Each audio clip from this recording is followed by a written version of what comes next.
таандай болуп каптап келишет дагы 5 мүнөттөн кийин жок. Мунуну ошол телефон менен башкарыласыңар деген сөз ушул. Бул бир. Иске жооп бергенге мен укугум бар да, мен да жооп берип коеюн бу жерде.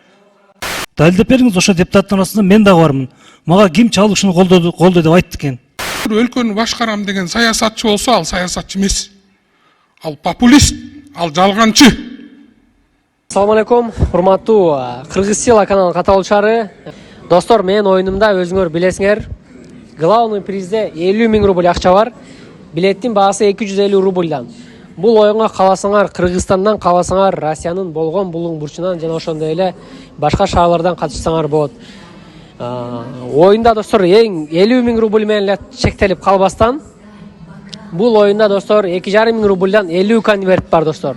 1000 рубльдан 25 конверт. Общий приздин саны 76 приз бар. Бул оюнга 999 гана адам катышат достор. Андыктан оюнга катышыңыздар, ойноңуздар, утуңуздар достор. 250 рубльга 50 000 рубль акча утуп алсаңыздар жаман эмес достор. 50 000 рубль акча утуп алсаңыздар жаман эмес. Кудай буйрса достор, бул биздин Кыргыз Сила каналында бул биринчи тур болуп атат достор. Кыргыз Сила каналында бул биринчи тур болуп атат. Адишаров каналында башка оюн, Кыргыз Сила каналында бул башка оюн достор. Кыргыз Сила каналында бул акчалай тур, всегда акчалай тур болот. Всегда билеттин баасы 250 рубльдан болот и приздер ушул бойдон калат достор. Давайте достор, оюнга катышабыз, ойнойбуз, анан утабыз достор. Ойносоңуздар утасыздар, ойнобосоңуздар утпайсыздар достор. Келиңиздер достор. 10 билет алсаңыздар сіздерге 1 билетти белек катары бере турган болобуз. Эгер 10 билет алсаңыз сизге 1 билет белек катары бериле турган болот. Андыктан достор келиңиздер. 10дон, 5ден, 2ден, 1ден достор 10дон аракет кылып көрүңүздөр алганга достор. Анткени эң көп билет алган адам достор шансы көбүрөөк болот. 10 билет алсаңыз 1 билет болсо 11 билет менен шанс көбүрөөк достор. 5 билет менен, 2 билет менен 1 билетке калганда шанс көбүрөөк. Андыктан достор көбүрөөк билет алганга аракет кылып көргүлө. Билеттин баасы өзү 250 рубльдан достор. 250 рубльга 50 000 рубль утуп алсаңыздар жаман эмес. Келиңиздер достор. Оюнга катышабыз, ойнойбуз. Анан бул видеону биринчи жолу көрүп аткан болсоңуз достор, видеого бир лайк басып койгула достор. Лайк бесплатный. Лайк басканыңыздар бул чисто колдоо достор. Билет алгандар дагы, албагандар дагы биздин финал күнү келип оюнга катышсын, көрсүн, оюнга калыс болсун достор. Оюну 100% таза өтөт достор.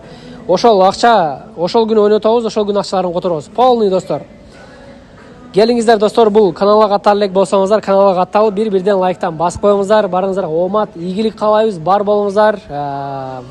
Достор, мен ойнойм бул мен ойлойм, менин оюнумда ойноп аткан адамдар бардыгы мигранттар.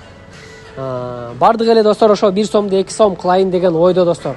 Оюнубуз достор 100% таза достор. Бул биздин каналда достор сиздерди эч ким алдабайт. Акчаңыздар бир воздухка кетпейт достор. Сиздер ошол топтолгон акча топтолуп эле бир адамга өтөт достор. Например, арабызда бир адам ута турган болсо достор, бир жумушун бүтүрүп алат достор. 50 000 рубль акча деле чын айтканда 1 айлык зарплата достор. 1 айлык зарплата 250 рубльга 50 000 рубль утуп алсаңыздар деле жаман эмес. Кыргызстанга которо турган болсоңуздар бир 70 000 сомдой болуп барат достор. Давайте достор, андыктан поддержкадан бири-бирибизге берели, колдойлу достор. Өнүгөлү, өсөлү. Эң главный достор, аман эсен өлкөбүзгө кайталы. Үй бүлөбүз тынч болсун. Ассаламу алейкум достор. Самадумар, меники процедуралык маселе. Азыр добуш бердик. Кече координациялык кеңеште сөз кылдык эле, урматтуу жетекчилер. 30 депутат отурабыз дагы 80 добуш беребиз деп. Азыр мына ратификация маселесине караганда СМСтер келди окшойт, WhatsApp буйруктар келди окшойт, баары чуркап келди дагы добушун берди, ошол бойдон жыты да калбай кетишти. Эч кимиси калган жок мына. Таандай болуп каптап келишет дагы 5 мүнөттөн кийин жок. Мунуну ошол телефон менен башкарыласыңар деген сөз ушул. Бул бир. Экинчиси, мына биздин аркабызда Эрбаев, Айдарова, Токтошов үчөө тең жок. Үчөө тең за болуп чыгып атат. Ким бар эле? Билбейм. Себеп Токтошов кече уруксат сурап, расмий түрдө жумуш сапары менен кеткен. А киши жок. Мына ушундай. Мына момундай нерселерди баштаганыбызда бираз өзүбүздөн баштайбыз деп кече сүйлөштүк эле. Акылдашышыбыз керек эле. Кичине бир тартипке келишибиз керек деп. Тартип өзүбүздөн башталышы керек. Билем. Мен айттым өткөндө, комитетте айттым, алгалай бер кыргыз ел карыздардын койнунда. Өкүрө бер, үлө бер, сыйыртмагың колуңда деп. Мына дагы кезектеги карызды алып атабыз. Эмне максатта, канча, кандай шартта эч нерсени билбей туруп, мына жердеги жок депутаттарга да күбөлүк бердик. Күбөлүк берип койдук. Акыретте жообун бересиңер баарыңар. Мына ал жакшы эмес.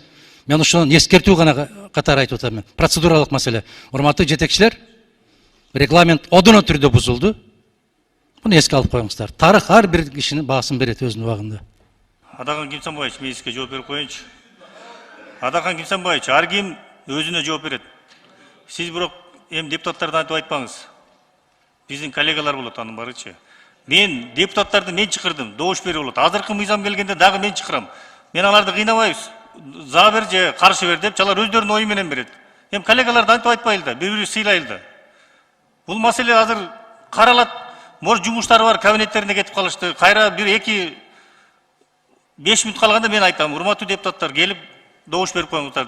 Келсе келет, келбесе келбейт, өздөрү билет анычы. Анан бирок залга келгенден кийин мен ар бирин кыйнабайсыздар. За бер тияктан тиги СМС келип атат, же минтип атат деп. Эми өзүңүздүн ойлогон оюңузду бул жерден айта бербеңиз да. Бул туура эмес да, мен ойлойм да. Бири-бири сыйлайлы да бул, эми бири-бири сыйлайлы. Жок, укугуңуз бар, мен сизге жооп бергенге мен укугум бар да, мен да жооп берип коеюн бу жерде. Жок, эми шу жерде өзүбүздүн коллегабызды өзүбүз ушул жерде жамандап отурабыз да, бул туура эмес нерсе да, булчу. Жок, эми ошол биякта биздин коллегаларды бу жерде отурсун деген регламент жок да, туурабы? Добуш берет, өзү каалагандай берет да, ар кимчи. Келишти берип атышат, кайра может чыгып кетип атышат, кайра келишет алчы. Туура түшүнүңүз, мен сизде.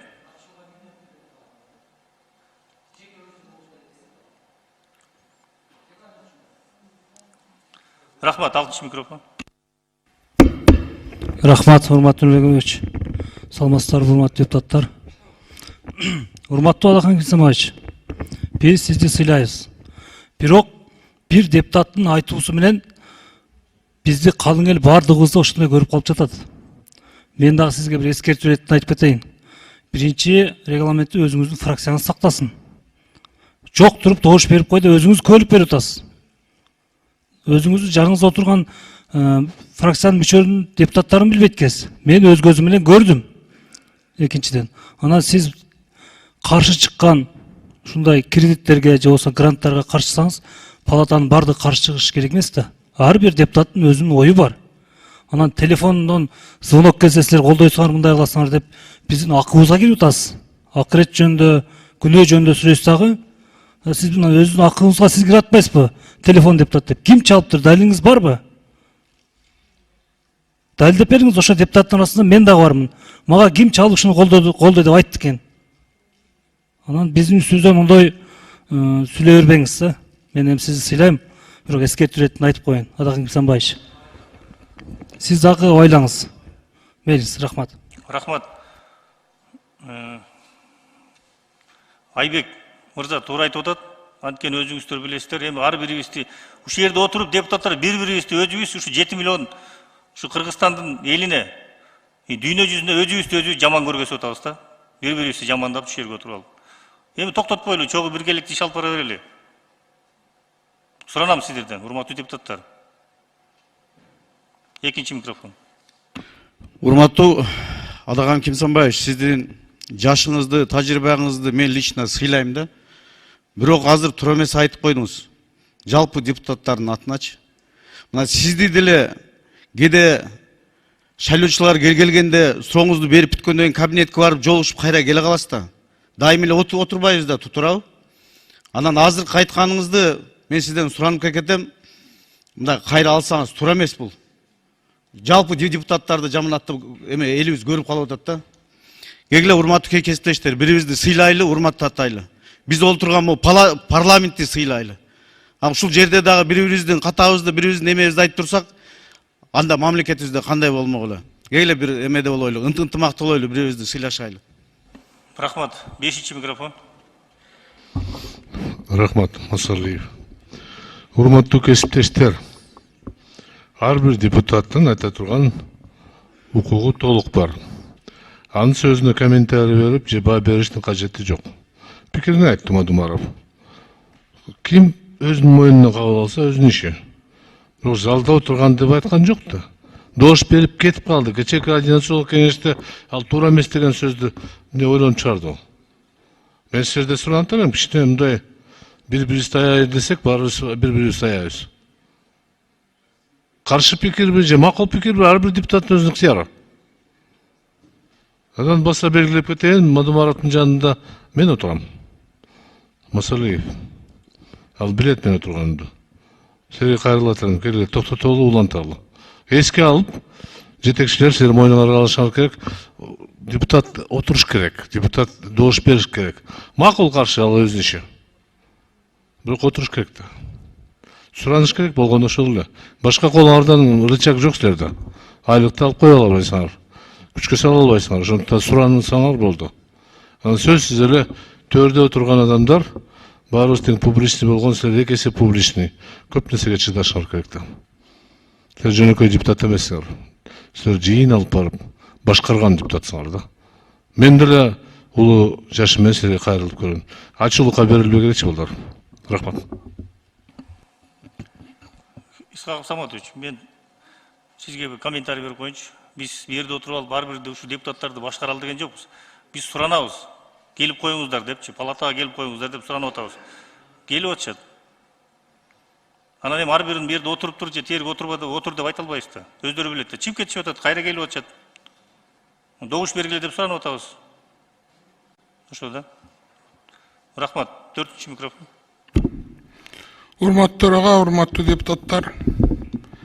Мен карыз албайм, өлкөгө мен карыз алып башкарбайм, карыз деген болбойт деген сөз бул такыр болбогон иш. Карыз алып башкаруу бул экономиканы өнүктүрүүнүн бирден бир жолу. Буну биз ойлоп тапкан жокпуз, кыргыздар. Карызы жок өлкө жок. 40 жылдык, 50 жылдык канча бай болсо деле, миллионерлер деле болсо деле бири-биринен карыз алып жашайт.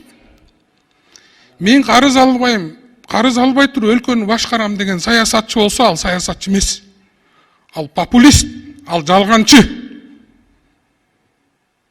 Карыз алуу бүт атам замандан бери адам баласы деле жаратпаса керек, билбейм аны. Бири-бирине карыз алат, карызын жабат. Карыз алып башкаруу бул, карыз алуу, кайра карызды берүү бул болгон нормальный система.